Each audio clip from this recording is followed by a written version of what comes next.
여러분 안녕하십니까. 7월 13일 새벽입니다. 전우책입니다. 어릴 적 이 나라 국회 의사당엔 시대의 양심들이 모여서 국정을 의논한 줄 알았습니다. 우연히 만나는 정치인들을 보면 얼굴에 광채가 나더군요. 세월이 지나 나이를 묻고 보니 의사당 안의 절반은 훌륭하고 존경할 만한 분들이 아니라 사기꾼과 거짓말쟁이, 그리고 나머지 절반은 출세에 목말라 있는 한량들이었습니다. 제가 너무 심한 말을 하는 겁니까? 어제 야당 법사위원들이 대통령실을 찾아갔습니다. 대통령은 나토 정상회의에 참석차 미국에 가 있죠. 야당 법사위원들이 대통령실로 몰려가서 장외 공방전을 벌였습니다. 법사위 소속 민주당 김성원, 김용민, 이건태, 전현희 의원, 그리고 조국 혁신당의 박은정 의원은 이날 오전에 대통령실을 항의 방문했습니다. 이들 야당 법사위원들은 윤석열 탄핵 청문회 증인으로 채택이 된 대통령실 관계자 7명, 이 7명에게 출석 요구서를 보내도 고의로 그 요구서를 수령하지 않는다, 이렇게 주장을 했습니다. 반면 국민의힘은 야당의 이 항의 방문을 스토킹에 가까운 갑질이라고 표현했습니다. 그런 한편 국민의힘은 탄핵 청문회 그 자체가 위법하고 무효라며 헌법재판소를 찾아 권한쟁의 심판을 신고했습니다. 야당 법사위원들은 홍철호 정무수석과의 면담을 요구를 했는데 이 경호처 관계자 및 경찰에 가로막혀서 50여 분간 실랑이를 벌이다 돌아갔습니다. 이 과정에서 몸싸움도 벌어졌습니다. 이 민주당 관계자는 출석 요구서를 안내실에 전달했으나 대통령실 관계자가 서류를 바닥에 내팽개쳤다고 주장을 했습니다. 증인 소환서 송달방해, 공무집행방해, 공용서류 무효 등 불법을 자행하는 대통령실을 규탄한다. 국회 차원에서 책임자를 문책해야 한다. 그런데 말입니다. 이 세상에 제대로 탄핵 사유도 갖추지 않은 채 국회에 대통령을 탄핵하라 이렇게 청문을 했고 여기에 동의를 한 국민이 100만 명을 넘었습니다. 130만 명, 140만 명, 100만 명을 넘었습니다. 자, 그래서 야당, 민주당이 일방적으로 청문회를 하겠다, 이렇게 해서 증인을 몇십 명 선정을 해놓고 증인에게 출석 통보를 한다. 나오지 않으면 고발하겠다, 이렇게 엄포까지 놓고 있습니다. 누가 더 정상적이라고 해야 합니까? 그러면 법사위는 대통령실 공무원까지 증인으로 불러 청문회를 열어야 합니까? 그런 엉터리 탄핵 청문회인데 말입니다. 이 나라가 언제 이렇게 야만의 국가가 되었습니까? 문재인 때 정반대로 문재인 탄핵 주장을 하는 이들이 무려 146만 명이 되었는데도 청문회를 하지 않은 것을 두고 정치인들가 뭐라고 하는지 아십니까? 법사위의 직무유기다, 이렇게 말을 했습니다. 참 기가 막힙니다. 솔직히 지금 윤석열 대통령 탄핵을 하자 이렇게 국회에 청문을 하는 사람들, 아마 그 대부분은 이재명 지지자이거나 민주당 지지자일 겁니다. 반대로 문재인을 탄핵하자 이렇게 청문을 했던 사람들은 대부분 반민주당 세력들, 민주당을 싫어하는 그 반대편에 서 있는 사람들일 겁니다. 자, 법사위는 나흘 전인 9일 전체 회의에서 이 대통령실 부수실장 강의구와 그리고 경호처장 김용현 등 대통령실 관계자 7명을 청문회 증인으로 채택을 했습니다. 민주당에 따르면 이튿날인 10일 법사위 행정직원이 이들에게 출석 요구서를 전달하기 위해 대통령실을 찾았는데 아무도 응답하지 않아 전달하지 못했다고 합니다. 상대를 안 해버린 거죠. 민주당은 출석 요구서 수령을 거부하는 것은 국회에서의 정문 감정 등에 관한 법률 위반이라며 수령을 거부한 대통령실 관계자들에 대한 고발을 검토 중이라고 했습니다.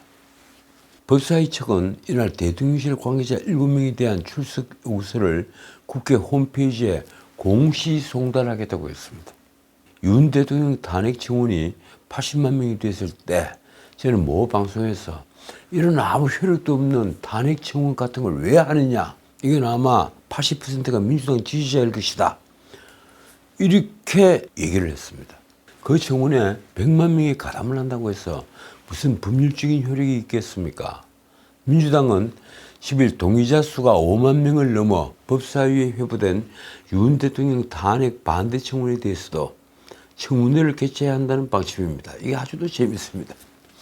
윤 대통령 탄핵에 반대한다 이런 청문회에 대해서 숫자가 5만 명이 넘으니까 그것도 청문회를 개최하겠다. 뭐 개그 콘서트를 하는 겁니까? 국민의힘이 윤 대통령 탄핵 청문회에 반발을 하자 반대 청문회도 공평하게 치르면 되지 않느냐 이러면서 압박에 나선 것인데 코미디도 이런 코미디가 없습니다. 이게 말이 되는 것인가요? 국민의힘은 야당이 일방적으로 추진을 한 윤 대통령 탄핵 청문회가 헌법과 국회법을 위반한 것이라고 주장합니다. 법사위에서 청문회 실시 계획서와 증인 출석 요구서를 단독 처리한 과정이 당 소속 법사위원들이 국민 대표권 그리고 안건 심의 표결권을 침해했다. 원내대표 추경호의 말이 이렇습니다. 21대 국회에서 194건의 청문이 5만 명 이상의 동의를 받았는데 그중에 83%가 폐기됐다. 아마 상임위에 회부되지 않고 폐기가 됐을 겁니다. 그런데 민주당은 그간 관심도 없던 청문회에 대해 소위원회 심사도 없이 지금 청문회를 열겠다고 결정을 했습니다. 법사위에서 말입니다. 정말 정청래 위원장 대단한 분인 것 같습니다. 이날 야당 법사위원들이 대통령실을 항의 방문한 것을 두고는 추경호는 스토킹에 가까운 갑질이라고 비판을 했습니다. 한편 이날 국민의힘 법사위 의원들은 아까 말씀드린 대로 헌법재판소에 몰려갔습니다. 이 국회 법사위원들은 정청래 법사위원장을 비청구인으로 한 청문회 개최 의결의 무효를 확인하기 위한 권한쟁의 심판 청구 그리고 효력정지 가처분 신청서를 제출했습니다. 여당 의원들은 이렇게 주장을 합니다. 헌법 및 국회법에 부여된 국민대표권 그리고 국회 법사위 구성 참여권, 청구인들이 청문한 청문회 실시 관련 안건 심의 표결권 및 탄핵소추안 관련 심의 표결권 등이 심각히 침해됐다. 헌법재판소가 비청구인의 행위가 무효임을 확인하는 결정을 고한다. 자, 이재명의 사법 리스크에 대해서 다시 말씀을 드리겠습니다. 이재명 사법 리스크가 다시 확대되었습니다. 이미 예정된 판결입니다. 그가 경기도지사이던 2019년 도지사 방북 비용 등 800만 달러를 불법으로 북한 측에 전달을 하고 또 이화영에게 수억 군데 뇌물을 준 혐의로 기소가 됐던 상방울그룹 김성태, 이 조폭 출신 김성태에게 신진우 부장판사는 징역 3년 6월을 선고하면서도 법정 구속은 하지 않았습니다. 하나는 징역 1년에 집행유예가 붙어있고 하나는 징역 2년 6월을 선고를 했습니다. 실형을 선고했는데 법정 구속은 하지 않았습니다. 김성태는 2018년 7월부터 2022년 7월까지 4년 동안 이화영에게 상방울그룹의 법인카드와 법인 차량을 제공을 하고 여기 지금 뇌물이 된 겁니다. 법인카드, 법인 차량을 제공하고 이화영의 측근에게 허위 급여를 지급하는 방법으로 3억 3,400여만 원의 정치자금 그리고 뇌물 2억 5,900여만 원을 공여를 했습니다. 그는 또 이화영의 부탁을 받고 2019년 경기도가 내야 할 스마트팜 사업비 500만 달러 그리고 이재명의 방북비용 300만 달러 그리고 합해서 800만 달러를 대신 북한에 전달한 혐의 이게 제목으로는 외국환 거래법 위반 그리고 남북교류협력법 위반 이렇습니다. 그 혐의도 받습니다. 김성태는 지난해 1월 구속 기소가 됐는데 1년 뒤 올 1월 보석으로 석방이 됐죠. 재판부는 800만 달러가 북한 측에 전달됐다는 사실을 모두 인정을 합니다. 그래서 이화영에게 뇌물과 정치자금을 준 혐의 등에 대해서도 대부분 유죄로 판단을 했습니다. 스마트팜 사업비 500만 달러의 경우에 통일부 장관의 승인을 받지 않고 북한 조선 아태위에 500만 달러를 전달한 것은 미승인 협력 사업을 시행한 것으로 남북교류협력법을 위반했다고 판단했습니다. 그러나 법리상 금융제재 대상자인 조선노동당에 전달된 사실은 입증이 되지 않아서 외국환 거래법 위반은 일부 무죄가 됐습니다. 이 재판부는 500만 달러 중에 법리적으로 외국환 거래법을 위반한 금액은 불과 164만 달러만이라고 했습니다. 나머지는 이른바 환치기 수법 등으로 국외로 빼돌린 돈을 전달을 한 것인데 검찰이 기소한 외국환 거래법 위반은 아니라고 본 것입니다. 한편 도지사 방북 비용 300만 달러 전달은 통일부 장관의 승인을 받아야 하는 협력사업이 시행이 아니라 그냥 준비에 불과하다고 보았습니다. 결국 남북교류협력법을 위반한 것은 아니라고 본 것입니다. 그러나 송명철 조선 아트웨이 부실장을 통해 200만 달러를 북한에 지급한 것은 김승태 등 관계자 등의 여러 진술 등에 의해 사실을 판단됐고 따라서 외국환 거래법을 위반했다고 판단했습니다. 또 리호남을 통해 조선노동당에 100만 달러를 지급한 부분은 이 돈이 실제로 조선노동당에 전달된 사실이 입증되지 않아 결국 무죄가 됐습니다. 방북비용 300만 달러 중에 재판부가 실제로 법을 위반했다고 본 금액은 230만 달러만입니다. 재판부가 김승태가 이화영에게 걷는 정시자금은 검찰이 공소사실인 3억 3,400여만 원 중에 2억 1,800만 원을 유죄로 인정을 했습니다. 나머지는 무죄입니다. 자, 한국갤럽조사 결과를 말씀을 좀 드리겠습니다. 이 한국갤럽조사 매주 금요일마다 발표를 하죠. 이 결과를 보면 윤석열의 지지율은 지난 총선 이후에 석 달 열흘간, 석 달 넘게 지금 바닥권을 헤매고 있습니다. 21%부터 26%까지 20% 초중반대. 윤석열 대통령의 국정 지지율은 이번에 여전히 바닥권인 25%였습니다. 지난주보다 1%포인트가 줄었습니다. 한국갤럽이 7월 9일부터 10일, 11일 3일간 조사를 한 결과입니다.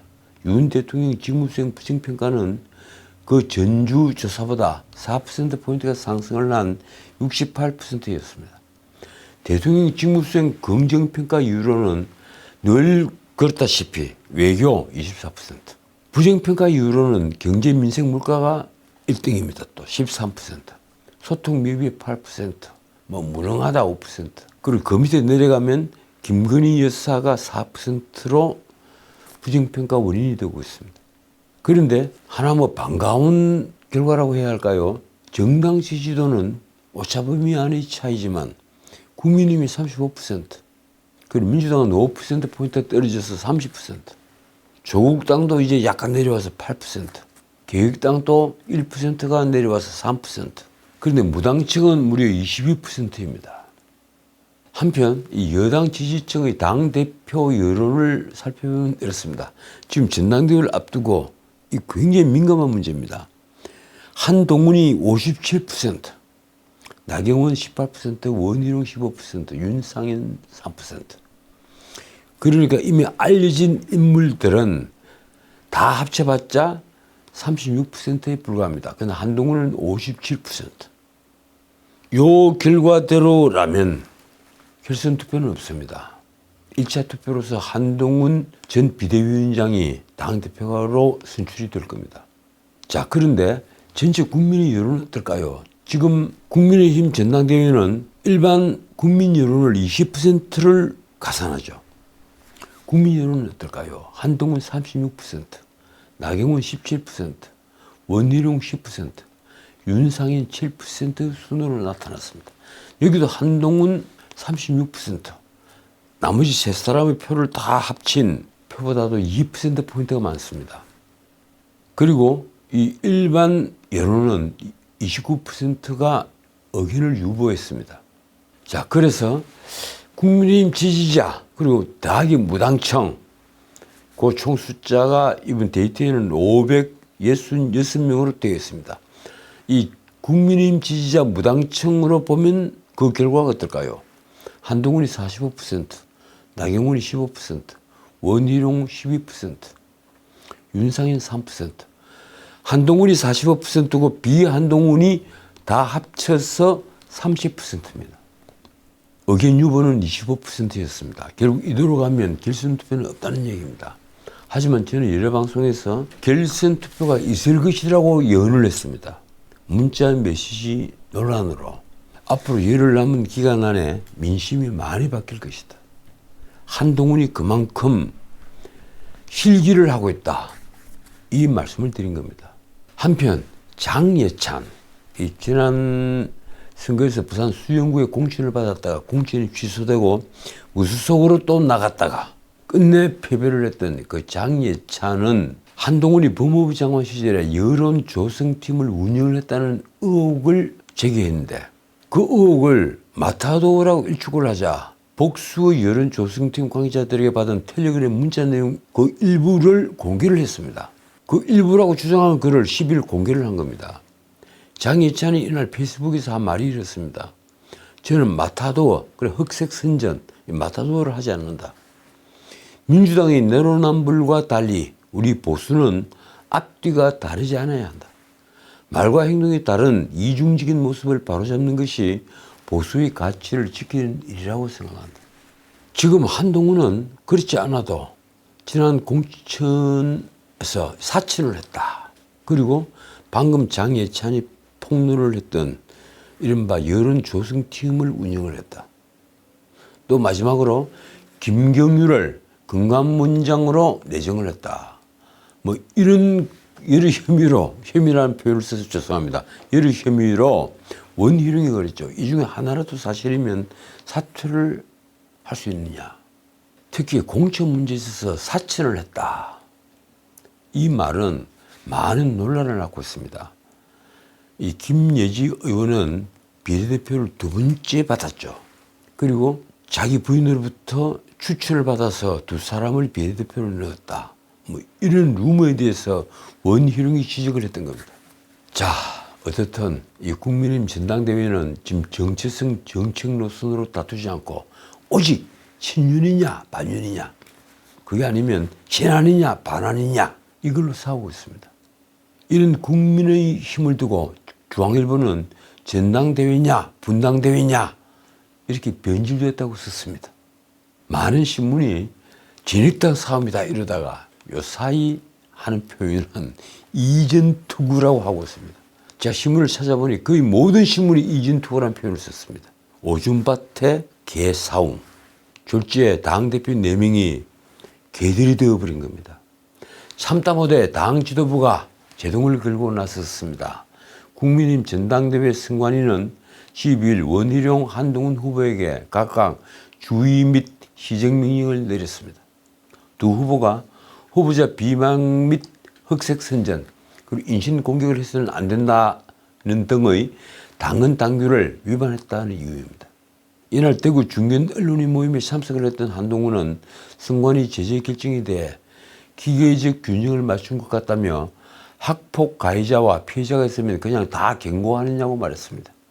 자신은 피해자고 원희룡은 가해자다 이런 얘기입니다. 근데 원희룡 얘기를 들으면 풀직됩니다. 정반대입니다. 쉽게 말하면 문자 메시지를 흘린 것도 한동훈 쪽이 흘렸다 이런 주장을 하고 있습니다. 하긴 진중권이 스페인까지 가서 김건희 여사와 57분간 대화를 한 것을 그대로 폭로를 했으니 말입니다. 제가 어제 방송에서 말씀드렸다시피 그렇게 되면 신뢰관계는 사라집니다. 11일 2차 TV 토론회에서 원희룡이 한동훈을 향해 비례대표 사천 의혹을 제기를 했고 한동훈의 이모부 이근성이 민청항연 주동자, 이 사건은 다들 알고 계시죠. 옛날에 이철 돌아가신 김병곤, 그리고 지금 유인태 선생, 그리고 이근성 국장, 뭐 이런 분들이 일으켰던, 주모자라고 찍혔던 사건이 바로 민청항연 사건입니다. 모두 다 사형 선고를 받았죠. 그 이모부 이근성이 민청항연 주동자라는 색깔론을 꺼내들자 이를 비판한 것으로 해석됩니다. 내가 피해자인데 어떻게 가해자와 같은 반열에 놓고 둘 다 경고를 주느냐 이 얘기입니다. 이러니 당에서는 벌써 전당대회 후유증을 걱정하는 목소리가 많습니다. 한동훈이 당선되면 당이 깨질 것이다. 아니 그 반대편에서 당선이 돼도 한동훈 측은 국민의힘에서 떠날 것이다. 뭐 이런 얘기들이 지금 분분합니다. 그만큼 감정 싸움이 극에 달했습니다. 추경호는 이날 원내대책회의에서 이런 우스개를 했습니다. 요즘 국민께 제일 걱정을 많이 끼쳐드리는 것이 대한축구협회와 국민의힘 전당대회란 말이 들려온다. 자, 오늘 여기까지입니다. 이 북한이 대북 전단 속에 이 USB에 담긴 한국 드라마를 봤다는 이유로 중학생 30여 명을 공개 처형했습니다. 이 확인이 됐습니다. 정말 비극입니다. 우리가 풍선 속에 넣어서 전단지와 함께 보낸 USB, 그게 우리 가수들이 노래 그리고 드라마가 있다고 합니다. 그 드라마를 보았다 해서 아이들을 처형을 했습니다. 사진도 다 나왔습니다. 11일 정부 당국에서 나온 말입니다. 풍선에서 주운 USB로 드라마를 보다가 적발된 중학생 30여 명이 지난주 공개 총살된 것으로 파악됐다. 이건 제 생각인데요. 적어도 문민국에서 좀 더 문제 삼아야 합니다. 유엔에서도 문제 삼아야 합니다. 이런 북한을 제재하지 않으면 이 지구는 문자 그대로 야만의 시대로 돌아갑니다. 앞서 북한은 비슷한 이유로 지난달 17살 안팎의 청소년들에게 무기징역이나 사형을 선고를 한 바 있습니다. 북한은 또 탈북단체가 바다로 띄워보낸 살 페트병 등으로 밥을 지어 먹은 몇몇 주민에게 노동교화형을 내렸습니다. 역시 남한과의 접촉을 일체 막는다. 그래서 엄중 대처에 들어갔다고 합니다. 북한 당국은 대북 진단을 통해 코로나 바이러스가 유입이 된다 이렇게 공갈을 씌웠죠. 그래서 발견 즉시 태우라 하는 김정은이 지시를 내린 바 있습니다. 그러나 어려운 식량 사정 탓에 통제는 제대로 먹히지 않았습니다. 물에 둥둥 떠서 오는 병을 열어보면 그 안에 살이 가득 들어가 있으니까 말입니다. 그걸로 밥을 지어 먹었다가 노동 교화형을 받은 겁니다. 어떻든 그런 통제가 어떻게 먹히겠습니까? 결혼식에서 한복이 아닌 흰색 드레스를 입는 것, 그리고 와인잔으로 술을 마시는 것, 더 놀랍게도 김정일도 쓰고 다니는 선글라스를 착용하는 것, 이런 것이 모두 반동의 사례가 되어 있습니다. 그러나 이런 우스꽝스러운 독재가 얼마나 오래 가겠습니까? 모든 우스꽝스러운 것은 반드시 사라지게 되어 있습니다. 1인 정당도 마찬가지입니다. 지금까지 전sek이었습니다.